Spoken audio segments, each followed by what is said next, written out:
आज का फैसलाबाद और तारीख का लायलपुर, बर्रे सगीर की बहुत सी नामवर शख्सियात का आबाई शहर।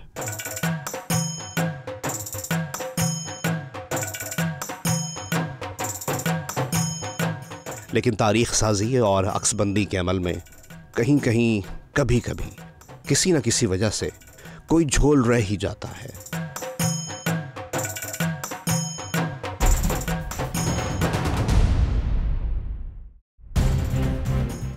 सितंबर सन 1907 इसी शहर के मज़ाफ़ात में बंगा नामी एक गांव में कृष्ण सिंह नामी एक हुर्रियत पसंद के घर एक बच्चा जन्म लेता है और अंग्रेज सरकार के हुक्म पर कैद होने वाला कृष्ण सिंह उसी दिन जेल से रिहा हो जाता है।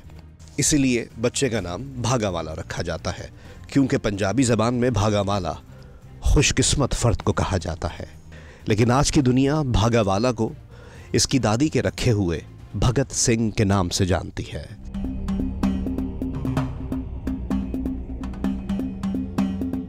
कृष्ण सिंह के घर में खुशी का समा था।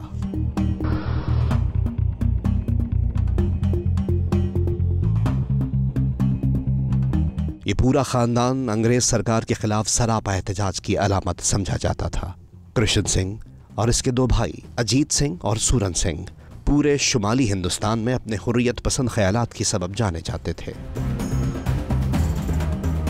भगत सिंह ने इब्तदाई तालीम लाहौर के दयानंद एंग्लो वैदिक स्कूल से हासिल की। सन 1923 में उन्होंने नेशनल कॉलेज में दाखिला लेकर अपना तालीमी सफ़र जारी रखा। निसाबी तालीम के साथ साथ वो उर्दू और पंजाबी अदब, ख़ास तौर पर मुज़ाहमती शायरी का मुताला करते दिखाई देते। कहते हैं कि मीर गालिब और इकबाल के कलाम पढ़कर उनकी सोच में पुख्तगी आती गई।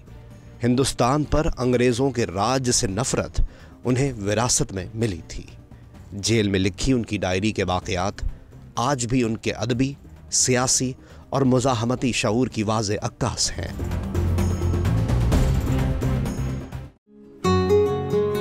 शिमाली हिंद में साल 1857 में शुरू होने वाली बगावत कुछ अरसे बाद यकीनन अंग्रेज़ों के जुल्म सितम के सबब अपनी ताकत खो बैठी।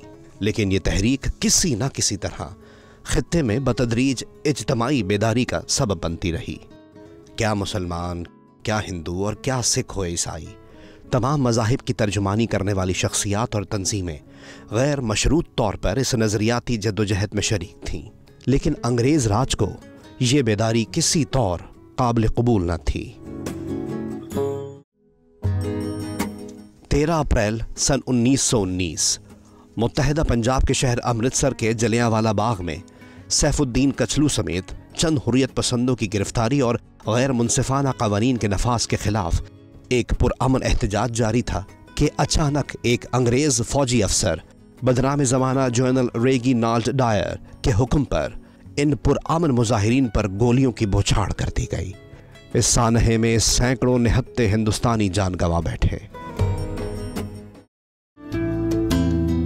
कमसिनी के बावजूद भगत सिंह इस वाक़े पर बहुत रंजीदा थे। अगले ही बरस वो गांधी जी की तहरीक अदम ताउन में शामिल हो गए। लेकिन 4 फरवरी सन 1922 की शब एक मुश्तइल हुजूम ने उत्तर प्रदेश में ज़िला गोरखपुर के एक मज़ाफ़ाती थाने को आग लगाकर अंग्रेज़ों के खिलाफ अपनी नफ़रत का इजहार किया। इस सानहे में 22 सिपाही हलाक हो गए। अदम तशद्दुद पॉलिसी की इस खिलाफ वर्जी पर गांधी जी ने नाखुश होकर तहरीक के खात्मे का ऐलान कर दिया। भगत सिंह को इस सूरत हाल पर सख्त अफसोस था। सियासत के अपने रंग रूप हैं और बिल्कुल खरा जो इनकलाबी होता है उसके अपने मामलात हैं। तो वो जो थे भगत सिंह जो थे वो एक खरे इनकलाबी थे। उस वक्त यकीनन इस फैसले से मायूसी हुई थी उन सारे नौजवानों में जो जद्दोजहद कर रहे थे और जो समझते थे कि मुसल्लह जद्दोजहद भी अंग्रेज़ों को निकालने का बाइस हो सकती है। मार्च 1926 भगत सिंह पंजाब में नौजवान भारत सभा की बुनियाद रखते हैं। ये तंजीम ज़्यादातर हुर्रियत पसंद, साम्राज्य दुश्मन, बाएं बाजू की सियासत के हिमायती और कट्टर कम्युनिस्ट जहन के नौजवानों पर मुश्तमिल थी। उनमें सैफुद्दीन कचलू, सत्यपाल, मीर अब्दुल मजीद, सरदौल सिंह कोएशर और लाल चंद फलक काबिल ज़िक्र हैं। थोड़े ही अरसे में नौजवान भारत सभा हिंदुस्तान के दीगर इलाकों में भी मकबूल होने लगी। हिंदुस्तान में तूलो अर्ज में फैल गया तो भगत सिंह के नाम पे तंजीमें बनने लगी और इसके अलावा भी पूरे हिंदुस्तान से नौजवानों ने आज़ादी की तहरीक में हिस्सा लेना शुरू कर दिया। ये 1947 में जो अंग्रेज़ ने जाने का फ़ैसला किया, ऐसे नहीं किया, इन तमाम तहरीकों के नतीजे में किया। बेसिकली गुस्सा था, जो कुछ भी हो रहा था उसके ख़िलाफ़ उसका एक शदीद गुस्सा था। उस पर दो मुख्तलिफ जो है व्यू हो सकते हैं। सन 1927 में तख्त बरतानिया से जारी करदा एक हुक्मनामे के तहत हिंदुस्तान में सियासी और इंतज़ामी इस्लाहात के नफाज के लिए अंग्रेज़ अफसर सर जॉन साइमन की क़यादत में एक कमीशन तश्कील दिया गया। साइमन कमीशन 7 अरकान पर मुश्तमिल था और क्योंकि ये 7 अरकान अंग्रेज़ थे, लिहाजा हिंदुस्तान भर के सियासी और अवामी हल्के इस पेशरफ्त पर खुश नहीं थे। यूं एहतजाज का एक नया सिलसिला शुरू हुआ और काली झंडियाँ थामे मुजाहिरीन पूरे मुल्क में कमीशन के क़याम के खिलाफ नारे लगाते नजर आए। एक मुजाहिरे के दौरान लाठीचार्ज के सबब तहरीक के साथी लाला लाजपत राय शदीद जख्मी होने के बाद दम तोड़ गए। लाला लाजपत राय के कत्ल की खबर मिलने पर भगत ने साथियों के साथ मिलकर जवाबी हमले का मंसूबा तैयार किया। मंसूबे के तहत कार्रवाई की गई, जिसमें एक अंग्रेज पुलिस अफसर गोली का निशाना बन गया। वाक़े के बाद भगत सिंह और इसके साथियों की तलाश में जगह जगह छापे मारे जा रहे थे। आप ये कह लें कि उसके मुख्तलिफ चेहरे होते हैं, तो भगत सिंह ने भी अगर ये किया तो उन्होंने इनकलाब को आगे बढ़ाने के लिए या आज़ादी को आगे बढ़ाने के लिए ये किया, और मेरे ख़्याल में ये उन्होंने दुरुस्त किया। भगत सिंह एक इनकलाबी था, उसका हर इक़दाम एक रद्द-ए-अमल था। अंग्रेज़ों की जो पुलिस है उसने लाठीचार्ज किया और तशद्दुद का रास्ता इख्तियार किया और वहाँ पे लाला लाजपत राय जो हैं उस लाठीचार्ज से उनकी जान चली गई। तो भगत सिंह जो हैं वो फिर इंतकाम पे उतर आए। पुलिस अफसर के कत्ल ने पूरे पंजाब में हलचल मचा दी। शहर लाहौर का मुहासरा कर लिया गया, लेकिन भगत सिंह साथी दुर्गा देवी और दीगर दोस्तों की मदद से मगरबी बंगाल की जानिब रवाना हो गए। कलकत्ता में बहुत से इनकलाबियों से उनकी मुलाकात हुई। उनमें एक जिंदरनाथ दास भी शामिल थे। वो दर हकीकत बम बनाने का माहिर था। भगत सिंह, इनके सरगर्म साथियों और तहरीक पर काबू पाने के लिए अंग्रेज हुकूमत ने पुलिस के अख्तियारात गैर मामूली हद तक बढ़ाने के लिए खास कानून साजी के लिए ड्राफ्ट तैयार कर लिए। 8 अप्रैल सन 1929 के दिन जब ये ड्राफ्ट असेंबली में मंजूरी के लिए पेश किए जा रहे थे, भगत सिंह और उनके साथी एहतजाजी पम्फलेट्स उठाए और आज़ादी के नारे लगाते हुए असेंबली की राहदारी तक पहुंचने में कामयाब हो गए। उन्होंने वहां बम फेंककर धमाका भी कर दिया। धमाके में कोई हलाक या जख्मी नहीं हुआ।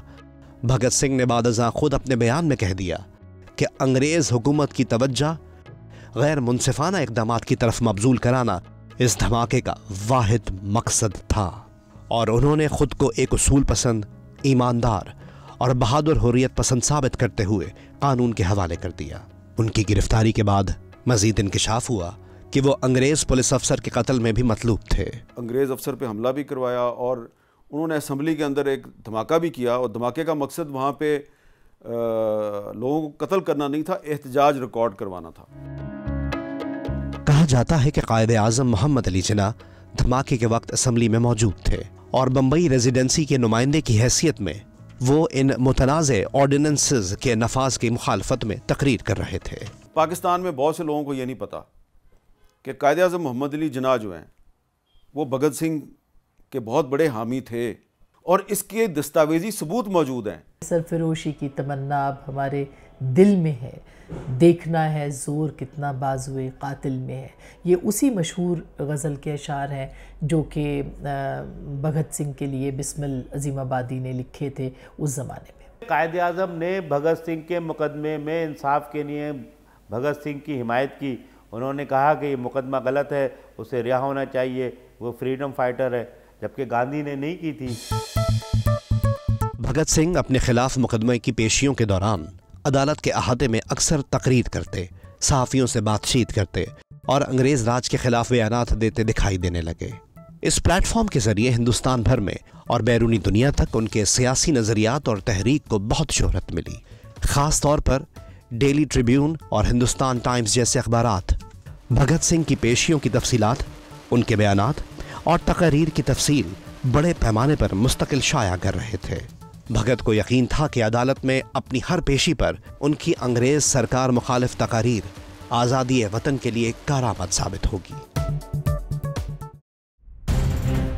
उधर अदालती कार्रवाई भी ड्रामाई शक्ल इख्तियार करती जा रही थी। एक जानिब अदालत आने जाने का अमल भगत सिंह और उनकी तहरीक की बैनुल अक़वामी तशहीर का सबब बन रहा था, तो दूसरी जानिब बरतानवी राज आज़ादी की इस तहरीक और बढ़ते हुए शऊर को दबाने के लिए हर तरह के हथकंडे इस्तेमाल करने पर तुला हुआ था। अंग्रेज़ हाकमियत यकीनन खतरे में थी और आज़ादी के सूरज की किरणें आसमान पर फैलती साफ नजर आ रही थीं। लिहाजा इस मुकदमे का अंजाम वाज़ेह हो गया था। अंग्रेज़ पुलिस अफसर के कत्ल के इस मुकदमे में भगत सिंह के साथ साथ उनके साथी सुखदेव और राजगुरु को मौत की सज़ा सुना दी गई। ये खबर पूरे हिंदुस्तान में जंगल की आग की तरह फैल गई। इस सज़ा को कमोबेश हर मुकामी हल्के ने अंग्रेज़ की इंतकामी कार्रवाई करार दे दिया। उधर जेल में कैद भगत सिंह और इसके साथियों ने हिम्मत हारने से साफ इनकार कर दिया। भगत सिंह ने सुनाई गई सज़ा और हुकूमत की जानिब से की गई नाइंसाफ़ियों के खिलाफ जेल में भूख हड़ताल करने का ऐलान कर दिया। जेल के अंदरूनी हालात के तनाजुर में उनका यह भी मौक़िफ़ था कि सियासी कैदी हिंदुस्तानी हो या अंग्रेज़, एक जैसे सलूक के हकदार हैं। ये भूख हड़ताल 110 दिन तक जारी रही। इस दौरान भगत सिंह के अजीज साथी जेतन दास की मौत वाक़ हो गई। हिंदुस्तान समेत दुनिया भर के अखबारात और जराइद भूख हड़ताल और इस दौरान होने वाले वाक़यात शाया करते रहे। आखिरकार 23 मार्च 1931 की शाम लायलपुर के कमसिन भागावाला अलमारूफ भगत सिंह के दिल में अंग्रेज़ राज के जुल्म सितम और हिंदुस्तान पर हाकमियत के ख़िलाफ़ पैदा होने वाली फ़िक्र और फिर हुर्रियत पसंद नज़रियात के तहत जारी रहने वाली तवील जद्दोजहद सेंट्रल जेल लाहौर के फांसी घाट पर अपने माने ख़ेज़ इख्तिताम को पहुँचती है। भगत और इसके साथियों सुखदेव और राजगुरु तख्ते-दार पर खड़े होकर भी इनकलाब जिंदाबाद के नारे लगाते रहे। मौके पर मौजूद मजिस्ट्रेट, अंग्रेज़ और मुकामी अफसरान शायद जानते थे कि इस तारीख़ी कुर्बानी के बाद अंग्रेज़ राज का मुकम्मल खात्मा देर सवेर यकीनी है। मुझे तो बड़ा फ़ख्र है कि मैं उस शहर लाहौर में पैदा हुआ जिस शहर में भगत सिंह जो है उसको फांसी दी गई। अब उस शहर में उसकी कोई यादगार जो है वो बनती है नहीं बनती, ये तो मेरा ख्याल है कि हमारी अखलाकी ज़िम्मेदारी है कि हम उसकी एक यादगार वहाँ पे बनाएं। अगस्त 1947 भगत सिंह और इसके साथियों की इस तारीख़ी कुर्बानी के सिर्फ 16 बरस बाद इस सरजमीन पर अंग्रेज़ राज अपनी ताकत के तमाम तर हथियारों समेत क़िस्सा-ए पारीना बनकर रह गया। लेकिन बात यहाँ ख़त्म नहीं होती। भगत सिंह की जद्दोजहद हिंदुस्तान और तमाम हिंदुस्तानियों की मुकम्मल आज़ादी पर मरकूज़ थी। इस जुर्रत के पस मंज़र में एक तवील सफ़र था। वो किसी फैशन या किसी आर्जी सियासी लहर के असर में इनकलाबी नहीं बने थे। उनको अदब से शगफ था।